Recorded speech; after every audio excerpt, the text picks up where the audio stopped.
careful yourself. And those The sounds of joy.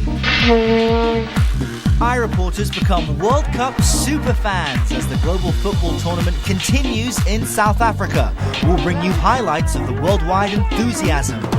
The power of hope. A FIFA-led football project is giving citizen journalists in small South African townships a voice. We'll show you how.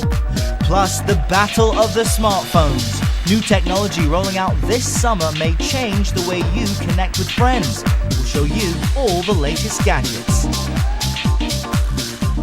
From Africa to the Americas, Asia and beyond, we'll look at the world's biggest stories this half hour, as seen through the lens of our iReporters. Hello and welcome everyone, I'm Errol Barnett. The world's attention remains firmly focused on the 2010 FIFA World Cup underway in South Africa.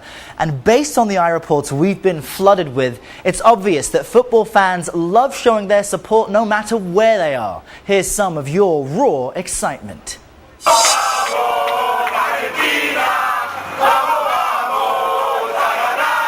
Argentines hopping with pride for their team. Even though they're in Copacabana, Brazil, they're not afraid to sing out loud for their country. Victor Rodriguez Barroco was shoulder to shoulder with fellow fans as the match proved to be an emotional roller coaster.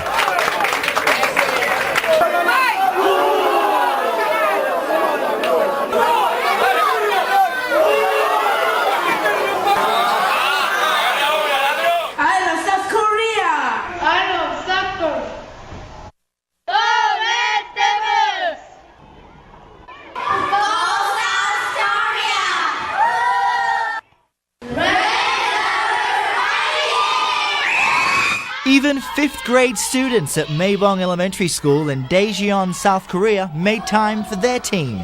Their teacher Jennifer Mullen recorded their cheers and footballing skills. Very nice.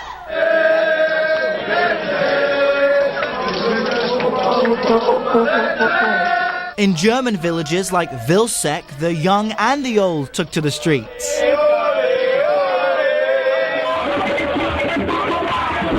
Kwedwo Yavoa, a native Ghanaian, has been watching his team with a big group of people in Antwerp, Belgium. And inside Africa, the Ghanaians' excitement is nothing less. iReporter Jeff Arnold captured the joy following the historic moment after Ghana became the first African nation to win a World Cup match on African soil. And this just personifies the mass unity the World Cup creates. From Cape Town, one iReporter captured this huge celebration that included fans from Uruguay, France, South Africa and Mexico. All fans of Group A teams competing against each other, putting rivalry aside for the joy of a celebration. Now, it's hard to tell from that last clip, but there were hundreds of people filling the street there, having a fantastic time in Cape Town. You can see from these pictures here as well. But what's the mood like at international universities, you may wonder? Well, iReporter Marisol Coloma is a student at an international school in the Netherlands and has been asking around campus and around town about which country is favoured to win. She starts by asking what her Scottish friend predicts. I would quite like to see Brazil win it. I think they always play good football. Spain always play well. And I'm honestly not bothered who actually wins as long as it's not England. I would like Portugal to win, of course, because I'm Portuguese. So I think Portugal is going to win this World Championships. We think that Holland is definitely going to win the World Championship. So actually we don't think it. We know that Holland is going to win the World. I think France is going to win, because last time we were very close to it versus Italy, and this time I think we can make it. We really deserve it. Yeah, definitely. You're asking a German here, you know, so I do love Germany. I do love the team, and I think we're going to win this World Championship this year. We're going to win it, and I'm pretty sure that this is our year, this year.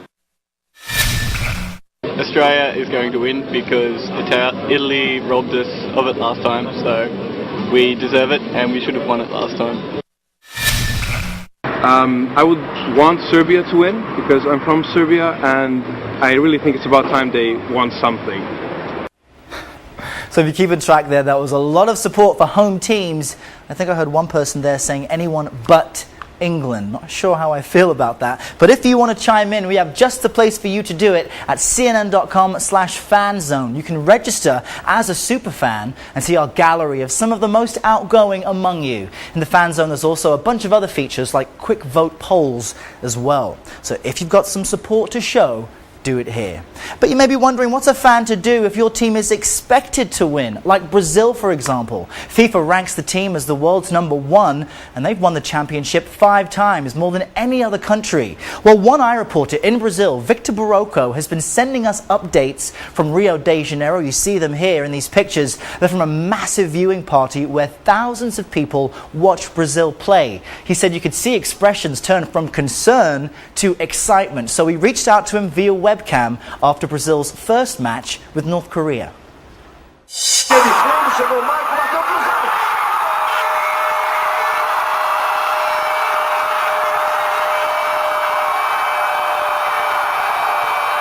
People here are sometimes wild, how they feel about the World Cup, and we kind of got great shots.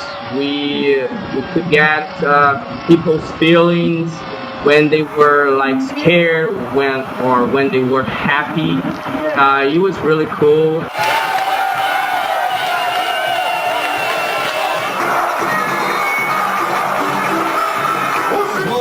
Uma carteira aqui quem perdeu.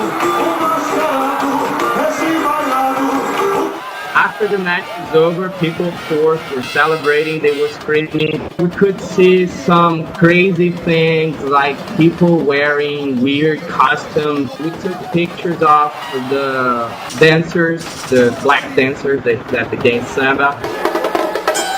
If I had the chance to talk to the coach or to some of Brazilian players, I would tell them not to feel that confident. They know they have to do their job, because last World Cup they were so much confident that they lost. So go slow, take it easy, do your job, and we'll get it to the finals, and hopefully we can win. All right, a personal message there to his team. If you have something to say, you can join the iReport community as well. Just head to iReport.com, click on Upload to share your eyewitness accounts of an event or your views on any issue in the news. Now, of course, there's a whole lot more football to be played as this tournament continues until mid-July. And if you're like me and far away from the World Cup stadiums, don't worry, because CNN has 2 new ways you can be part of the excitement. Meet me over at the Magic Wall so I can show it to you. First, CNN has teamed up with the location-based social network Foursquare. This is a site that awards virtual badges based on where you've been, and we have 2 for you to enjoy. In fact, one is for anyone in South Africa near a World Cup venue. This is your badge, like a stadium, and this other badge is for any of you living in a qualifying nation. All you have to do is watch the game from a CNN-approved location, like one of those big viewing parties we've just shown you. All the details on that are at foursquare.com/CNN. Now, if you use Twitter and you want to keep up with the latest tweets, check out our new visualization. You can find it here at cnn.com/TwitterBuzz. This basically takes all of the World Cup tweets and shows you what's most popular, like the most popular teams. You see it here in the tweets next to it, the most popular players, and it's interactive as well. So as the tournament continues, you can scroll at the bottom to see how conversations have changed as the matches have gone on. But I have to say that my favorite online effort so far has been our call to all of our iReporters. We asked you to show us your skills and kick a football around the world. The response was phenomenal, and the montage we've ended up with is just mesmerizing to watch. You want to see the entire video as well, because a very special guest appears as the last person to catch the ball. It's posted at cnn.com/fanzone, so enjoy some of it now and see if you can figure out who that person is before we come back.